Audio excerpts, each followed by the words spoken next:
Hello नमस्कार साथियों। तो मैं आज आपको बताने वाला हूँ कि फोर्थ ग्रेड में जो अपने दोनों सेट है वो किस प्रकार अपन को जमाने हैं। आपको बता दूँ कि मेरा जो डॉक्यूमेंट वेरिफिकेशन है वो 24 तारीख को हो चुका है। तो मैं उसी के हिसाब से आपको बताऊँगी वहाँ पर आप अपन को कैसे सेट को तैयार करना है, कैसे जमाना है। मेरा जो मंडल था वो अजमेर मंडल था, तो मैं उसी के हिसाब से बताऊँगा वहाँ पर कैसे क्या हो रहा है या कैसे जमा रहे हैं ना।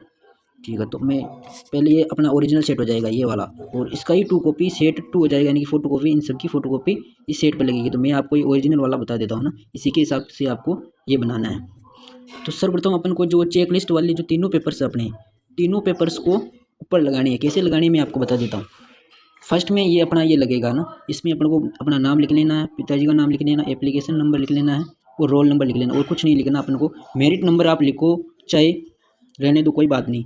और स्लॉट नंबर आपको अपन को वहीं पर बता देंगे ना। और दस्ताव ये जो सत्यापन दल संख्या है, ये अपन को जो अपन स्कूल में जाएंगे तो बाहर अपना रोल नंबर के हिसाब से बाहर ही लिस्टें लगी हुई है, वहीं पर अपन को देख लेना और लिख लेना है। फिर ये अपनी बायोमेट्रिक हो जाएगी और वो भर देंगे इसको, है ना।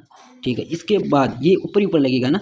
इसके बाद अपन को लगाना है ये वाला, ये जो चेक लिस्ट है ना, ये अपन को उसके बाद लगाना है। तो अपन को यहाँ पर अपना आवेदन क्रमांक लिख लेना है, अपना नाम और पिताजी का नाम और कैटेगरी, ओबीसी एसटी एससी जो भी हो वो कैटेगरी लिख लेनी है ना। ठीक है, ये लगाने के बाद फिर अपन को जो है ये लगाना है, ये अभ्यर्थी से स्वयं भरकर प्रस्तुत करें। अपन का यहाँ पर लिख लेना नाम, जन्म तिथि, मेल फीमेल का यहाँ पर चिन्ह लगा लेना अपन को, ईमेल, रोल नंबर ये वगैरह सब भर लेना है, मोबाइल नंबर लिख लेना है। और ये जो ये वाली हैं, ये वो अपने फॉर्म में है वो देख कर लिख लेना अपना, हो ना। यही भरने हैं सिंपली, और यहाँ पर अपने हस्ताक्षर कर देने। और सिग्नेचर हस्ताक्षर कहाँ और कहाँ करने अपन को पूरे फॉर्म में, यानी कि पूरी सेट में कहाँ करने में मैं वो अलग से वीडियो बता दूंगा आपको ना, बनाकर सिग्नेचर वाला भी अपन को कहाँ कहाँ करने हैं। ठीक है, तो इन तीनों को लगाने के बाद, इन तीनों को लगाने के बाद अब आते हैं इसी के हिसाब से अपन को पढ़ने, ये जो दे रखे ना ये वाला फर्स्ट में, ये जो फर्स्ट में दे रखा ना, इसी के हिसाब से अपन को पूरे डॉक्यूमेंट्स जमाने हैं। तो मैं आपको बता देता हूँ वहाँ पर कैसे क्या हुआ। सर्वप्रथम अपन को क्या है कि एप्लीकेशन फॉर्म जो अपने भरा था वो भर्ती के टाइम, वो रखना है ऊपर ही ऊपर। उसके नीचे अपन को एडमिट कार्ड लगा लेना है। उसके बाद जो अपना स्क्रूटनी फॉर्म है 9 या 10 पेज का है, 10 पेज का अलग अलग हो सकता है, 1-2 पेज का ऊपर नीचे, क्योंकि वो प्रिंटिंग में हो जाता है, वो 1-2 पेज ऊपर नीचे हो जाते हैं। तो ये स्क्रूटनी फॉर्म लगाना है। स्क्रूटनी फॉर्म के नीचे अपना जो अटेस्टेशन फॉर्म है वो लगाना है। इनका तो हो जाएगा एक ग्रुप, यानी कि जो हम नंबरिंग करेंगे वो नंबरिंग इनकी तो ये ग्रुप बन जाएगा ना, ये एक ग्रुप इनका हो जाएगा ऊपर ही ऊपर। ये जो ग्रुप है ना ये वाला एक नंबर पर ये वाली चीज़ें लगेंगी, है ना। तो इन पर ये कुल मिलाकर 15-16 पेज होंगे, तो 1 से 16 तक ही आ जाएंगे वहाँ पर लिखनी। ये आवेदन, ये जो पृष्ठ संख्या है यहाँ पर लिखनी है अपन को, 1 से 15 या 16 जो भी आपकी आती है वो लिख लेनी है।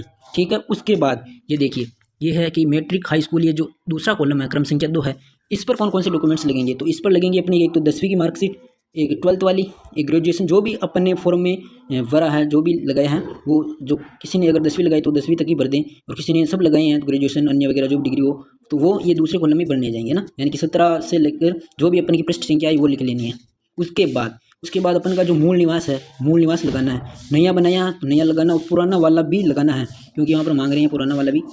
और अगर नया बनाया तो शपथ पत्र बनाना होगा, तो शपथ पत्र भी लगाना है। कुल मिला के तीनों डॉक्यूमेंट्स अपने हिसाब से जो भी हो, नया, पुराना, शपथ पत्र, ये तीनों ये वो तीसरे कॉलम में आ जाएंगे, ये तीसरे वाले में ना। और जो भी पृष्ठ संख्या वो लगा देनी है। और अलग से मैं जो नंबरिंग कैसे करनी है वो उसका वीडियो में बता दूंगा, आप भले कमेंट कर देना कि आपको जरूरत हो, मैं बता दूंगा ना। उसके बाद मूल निवास का हो गया, जाति प्रमाण पत्र सेम एज इट इज़, नया, पुराना और शपथ पत्र। पुराना ले जाना मत भूलना गाइस, क्योंकि वहाँ पर जो है पुराना भी मांग रहे हैं ना, फोटोकॉपी मांग रहे हैं वहाँ पर, तो लगन ले लेना अपन को साथ में ना। अन्य श्रेणी यानी कि जो भी हो अपना, विधवा, कोई प्रतियोगिता, खेल संबंधी, वो अपने हिसाब से देख लेना। मेरा तो नहीं था तो मैंने लगाया, तो इन सबसे आप देख लेना, अगर आपकी हो तो लगा लेना ना। क्रम यही रहेगा ना। चरित्र प्रमाण पत्र कैसे लगाना है। सबसे ऊपर अपन को लगाना है अंतिम शैक्षणिक संस्था वाला। उसके बाद दोनों जो राजपत्रित अधिकारी जो सिग्नेचर अपने करवाए हैं वो दोनों उसके नीचे लगेंगे। ऊपर ये रहेगा कौन सा, अंतिम शैक्षणिक संस्था वाला, ये ऊपर ऊपर रहेगा ना। नंबरिंग अपने हिसाब से करते चलना है ना, वो जो ऊपर से कुल मिलाकर अब बढ़ते क्रम में आप देख लेना अपने हिसाब से ना। और वचनबद्ध, उसके बाद जो आएगा वो ये वचनबद्ध प्रपत्र।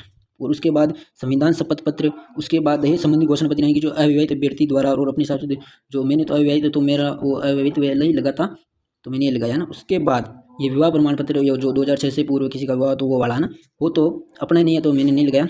और संतान संबंधी, उसके बाद संतान संबंधी लगेगा। उसके बाद ये सामान्य घोषणा पत्र और विकल्प पत्र उसके बाद, और नमूना हस्ताक्षर प्रारूप, और उसके लास्ट में लगेगा अपना आधार कार्ड, जो भी पहचान पत्र, यानी कि स्वयं का फोटो पहचान पत्र, या मैंने आधार कार्ड लगाया तो वो आधार कार्ड। इसी क्रम में अपन को रखना है, यानी कि मैंने बता दिया एक ग्रुप ये हो जाएगा, ये ग्रुप ये हो जाएगा, ये ग्रुप ये चलते जाएंगे। एज ए टीज अपन को ऐसे लगाना, आपको कोई दिक्कत नहीं आएगी, वहाँ पर आपका जल्दी हो जाएगा।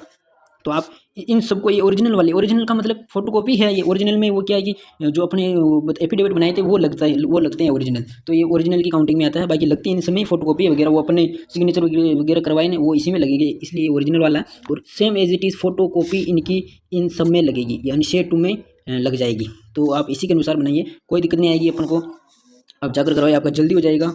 बाकी थैंक यू। और मैं आपको कोई भी अगर डाउट हो तो कमेंट कर देना, मैं पूरा एज इट इज़ बता दूंगा। वहाँ पर जाने की क्या प्रोसेस है, यानी कि स्कूल में एंट्रिंग से लेकर बाहर आने तक की पूरी प्रोसेस में अलग वीडियो में बता दूंगा, आप कमेंट कर देना, आपको कोई दिक्कत नहीं आएगी, आपका जल्दी हो जाएगा। ओके, थैंक यू, जय हिंद।